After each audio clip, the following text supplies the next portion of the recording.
Es cuestión de fe. Cuestión de fe. Es cuestión de fe. Eso es cuestión de fe. Es cuestión de fe.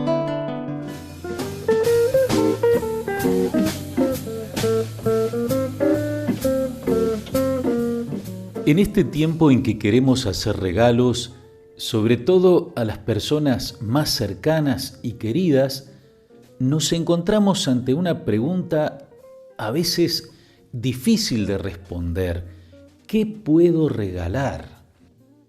Si queremos obsequiar algo que sea realmente significativo, que exprese lo que sentimos por la otra persona, pensamos en algo especial, que vaya de acuerdo con sus gustos y también con sus necesidades. Pero muchas veces las necesidades que se perciben desde fuera, que pueden ser muy reales, no son las necesidades sentidas por la otra persona. A veces es peor, cuando no tenemos suficiente empatía y lo que regalamos es más bien lo que nos gustaría que nos regalaran a nosotros. Cuando sucede algo así, la otra persona ve lo que ha recibido y nos mira con algo de desconcierto antes de darnos cortésmente las gracias. Pero otras veces el regalo es maravilloso, está más allá de todas nuestras expectativas, supera todo lo que podíamos esperar. Así son los regalos de Dios. Hoy entramos a la cuarta semana de Adviento, semana breve porque dentro de esta ya está la Navidad. Desde el día 17, este tiempo litúrgico ha entrado en su segunda parte. En la primera estuvo dedicado a orientar nuestra mirada hacia la segunda venida de Cristo al final de los tiempos. Ahora nos orienta hacia la celebración de la primera venida, hacia la Navidad. El Evangelio que escuchamos hoy es el de la Anunciación. Hermosa escena, muy conocida, plasmada por grandes artistas plásticos y cantada en muy diferentes formas musicales. Las otras lecturas que encontramos están tomadas del segundo libro de Samuel y de la carta de San Pablo a los Romanos. Estas lecturas que preceden al Evangelio nos dan algunas claves para nuestra comprensión de la Anunciación. No es lo mismo leer el Evangelio, si se me permite la expresión, a secas, que leerlo después de abordar los demás textos que nos presenta la liturgia este domingo. Buscando esas claves, podemos empezar por la segunda lectura. ¿Por qué? Porque San Pablo nos habla de un misterio que fue guardado en secreto desde la eternidad y que ahora se ha manifestado. Ese misterio es el proyecto de salvación de Dios, que tiene como un paso fundamental la encarnación de su Hijo. El mismo Pablo, en su carta a los Gálatas, es más explícito. Cuando llegó la plenitud de los tiempos, envió Dios a su Hijo, nacido de mujer. Salvación, ¿para quiénes? ¿A quiénes es enviado el Hijo de Dios? Eso es también una revelación. No es un proyecto para unos pocos elegidos, los miembros de un único pueblo, sino que, por medio de los escritos proféticos y según el designio del Dios eterno, fue dado a conocer a todas las naciones para llevarlas a la obediencia de la fe. Todas las naciones, todos los pueblos de la tierra son entonces los destinatarios del proyecto de salvación de Dios. El Hijo de Dios nacerá de María para mostrar a cada persona humana el camino de la salvación. Después de este gran marco que nos abre Pablo, Vayamos ahora a la primera lectura del segundo libro de Samuel. El comienzo de este pasaje fue lo que me hizo pensar acerca de los regalos. La lectura nos ubica en tiempos del rey David, el más recordado y querido de los reyes de Israel. David está en el apogeo de su reinado.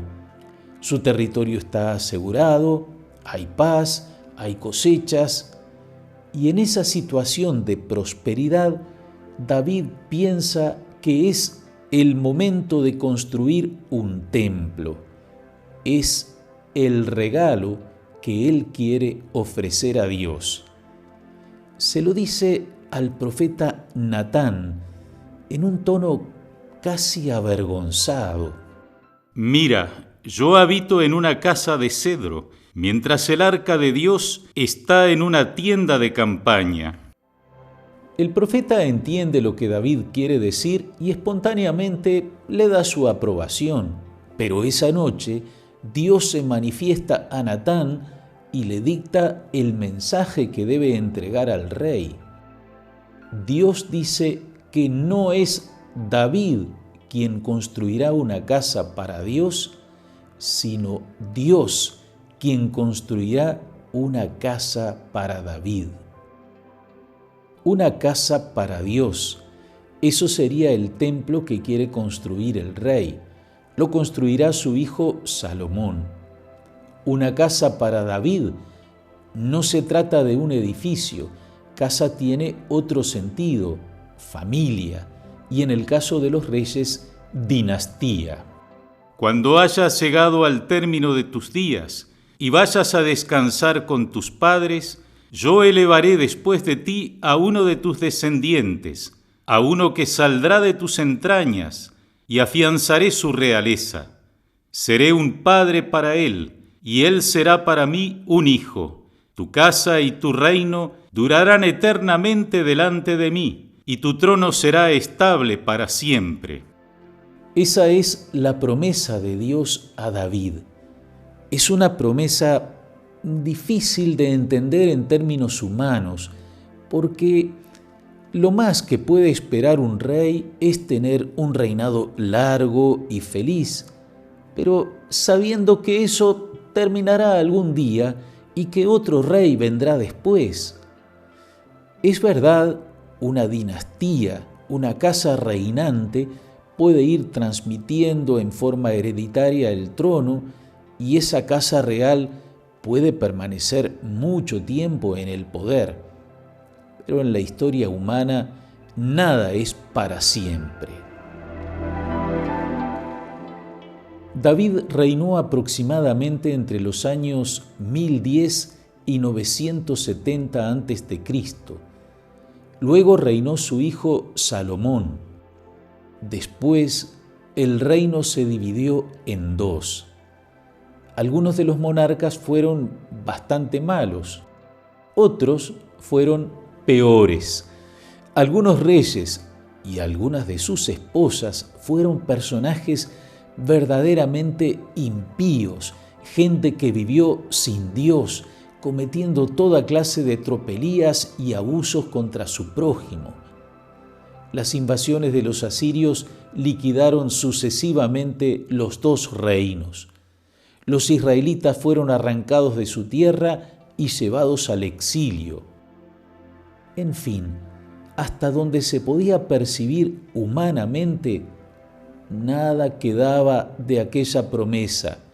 Tu casa y tu reino durarán eternamente, tu trono será estable para siempre. Pero las promesas de Dios van mucho más lejos de lo que la mirada humana puede percibir. Quien cree, dice el Papa Francisco, ve con una luz que ilumina todo el trayecto del camino. Con la luz de la fe podemos ver el alcance de las promesas de Dios.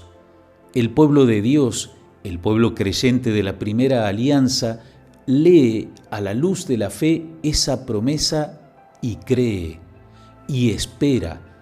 De alguna manera, Dios restablecerá el reinado de David y cumplirá su promesa. La expectativa mesiánica de la que hemos venido hablando tiene que ver con eso, la llegada del Mesías, el ungido de Yahvé que vendría a restaurar el reino de David. Aún en esos tiempos de reyes corruptos, de invasores, de exilios, los profetas siguieron anunciando la venida del descendiente de David. Saldrá un vástago del tronco de Jesé, y un retoño brotará de sus raíces.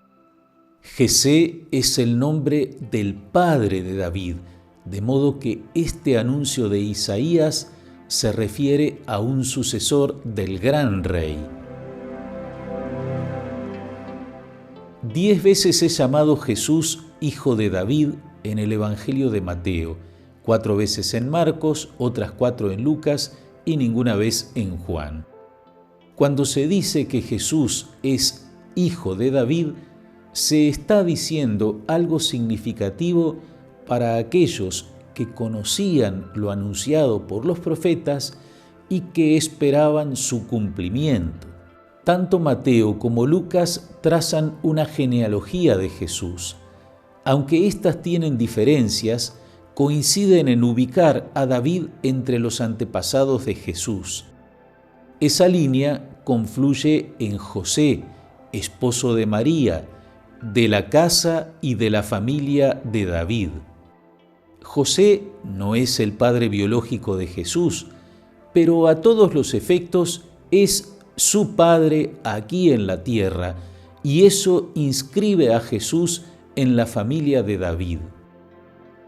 Que Jesús sea hijo adoptivo de José parece quitarle fuerza a esa pertenencia, porque Jesús entra en la familia, sí, pero por el costado, circunstancialmente, no por línea directa.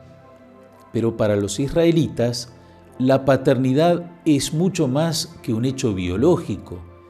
Padre es aquel que reconoce a un hijo como suyo, y punto final. Dar nombre al hijo es un acto de reconocimiento. En el relato de la Anunciación a José se le dice, con referencia al niño que María dará a luz, tú le pondrás por nombre Jesús. Y desde el momento en que José da un nombre al niño, no hay discusión, es hijo de José. Para que veamos hasta dónde lo biológico no es definitivo, recordemos la llamada ley del levirato, que es la base de un problema que los saduceos presentaron a Jesús. Moisés dijo: si alguien muere sin tener hijos, su hermano se casará con la mujer de aquel para dar descendencia a su hermano. Queda claro que ese descendiente será legalmente hijo del hombre fallecido, aunque el padre biológico sea el hermano del difunto. En nuestro caso, José no es el padre biológico, pero legalmente Jesús es su hijo. Los vecinos de Nazaret no se plantean ningún problema. Para ellos no hay nada que aclarar. Jesús es el hijo de José. ¿No es este el hijo del carpintero? Para los primeros cristianos era importante confirmar que el Mesías era descendiente de David, porque así estaba anunciado. Por otro lado, ellos creían, al igual que nosotros, que Jesús había sido concebido por obra del Espíritu Santo. Por eso era necesario afirmar la paternidad adoptiva de José para que de esa forma Jesús entrara en la familia de David. En el relato de la Anunciación encontramos 2 veces la referencia a David. Se nos dice que María estaba comprometida con un hombre perteneciente a la familia de David llamado José. Y también lo mencionan las palabras del ángel en referencia al niño que nacerá de María. El Señor Dios le dará el trono de David su padre. Para los cristianos que venían del mundo pagano, en cambio, no era algo especialmente importante que el Mesías fuera hijo de David. Para ellos, como para nosotros, el aspecto más importante de la identidad de Jesús es Hijo de Dios. Y esa es también la gran novedad, la buena noticia, es decir, el Evangelio. El Mesías prometido no solo es hijo de David, mucho más, es el Hijo de Dios. Y será hijo de Dios en un sentido mucho más fuerte que el que anunciaba el profeta Natán. Por medio de Natán, Dios le prometía a David: Yo elevaré después de ti a uno de tus descendientes. Seré un padre para él, y él será para mí un hijo. Notemos las expresiones. Será para mí un hijo es como decir, será un hijo del corazón, como dicen las personas que quieren como a un hijo a alguien a quien no han engendrado, lo hayan adoptado o no. Veamos ahora las palabras del ángel a María. Concebirás y darás a luz un hijo, y le pondrás por nombre Jesús. Él será grande y será llamado Hijo del Altísimo. Cuando María pregunta cómo sucederá eso, puesto que ella no tiene relaciones con ningún hombre, el ángel agrega: El Espíritu Santo descenderá sobre ti, y el poder del Altísimo te cubrirá con su sombra. Por eso el niño será santo y será llamado Hijo de Dios. Hijo del Altísimo, Hijo de Dios, eso será Jesús, el Hijo que María concebirá y dará a luz, Hijo de María e Hijo de Dios. Nos puede hacer un poquito de ruido la expresión será llamado Hijo del Altísimo, será llamado Hijo de Dios. ¿Por qué no dice directamente será Hijo del Altísimo, será Hijo de Dios? En nuestro mundo, donde tantas veces encontramos apariencia y vanidad, donde tanta gente recibe o se pone a sí misma títulos que no merece, que no le corresponden, que alguien sea llamado de determinada manera no necesariamente nos dice lo que es esa persona. Aquí, ser llamado está en directa relación con lo que se es. Jesús será llamado Hijo de Dios porque es Hijo de Dios. Lucas quiere dejarnos claro que, en el caso de Jesús, no es que Dios adoptará a un hijo concebido por María y José, sino que José adoptará al niño concebido por María con la intervención del Espíritu Santo. 2 veces señala Lucas la virginidad de María. El ángel Gabriel fue enviado por Dios a una ciudad de Galilea llamada Nazaret, a una virgen que estaba comprometida con un hombre perteneciente a la familia de David, llamado José. El nombre de la virgen era María. Para ver todo lo nuevo que hay en esto, vayamos a la palabra de Dios, donde encontramos, no solo en el Nuevo Testamento, otros relatos de anunciaciones de nacimientos.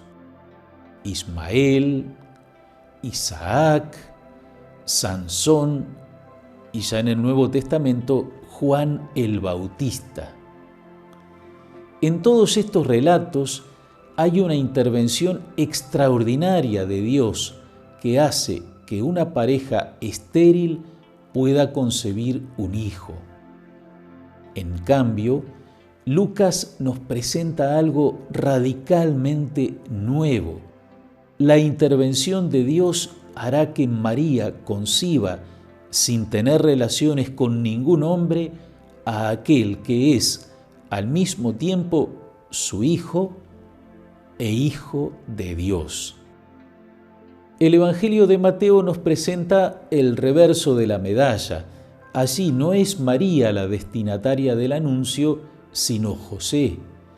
En sueños, un ángel le informa a José: lo engendrado en ella es del Espíritu Santo. Los dos relatos, entonces, afirman la concepción virginal de Jesús. Podríamos seguir desgranando detalles de este pasaje del Evangelio y otros textos relacionados con él, pero vamos a quedarnos aquí con estas conclusiones sobre la identidad de Jesús. Es Hijo de Dios, Hijo del Altísimo, Dios verdadero. Es Hijo de María, que lo concibió y lo dio a luz, hombre verdadero, nacido de mujer. Es legalmente hijo de José, que al ponerle nombre lo reconoció como hijo suyo y lo inscribió en la familia de David. Es el Hijo de David, que reinará para siempre en cumplimiento de la promesa de Dios a David. Y en esta Navidad, Jesús es nuevamente el regalo de Dios para toda la humanidad. Porque tanto amó Dios al mundo que dio a su Hijo único, para que todo el que crea en Él no perezca, sino que tenga vida eterna. Amigas y amigos, ese es nuestro regalo. Ese es el regalo que Dios nos ofrece, no solo en esta Navidad de pandemia, sino en cada día de nuestra vida. La salvación por medio de su Hijo Jesús. Recibámoslo con un corazón agradecido y lleno de amor. Que con Jesús tengan todos ustedes una muy feliz Navidad. Gracias a todos. No nos olvidemos, sigamos cuidándonos unos a otros.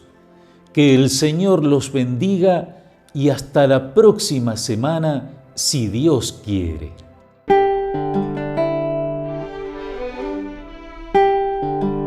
Es cuestión de fe.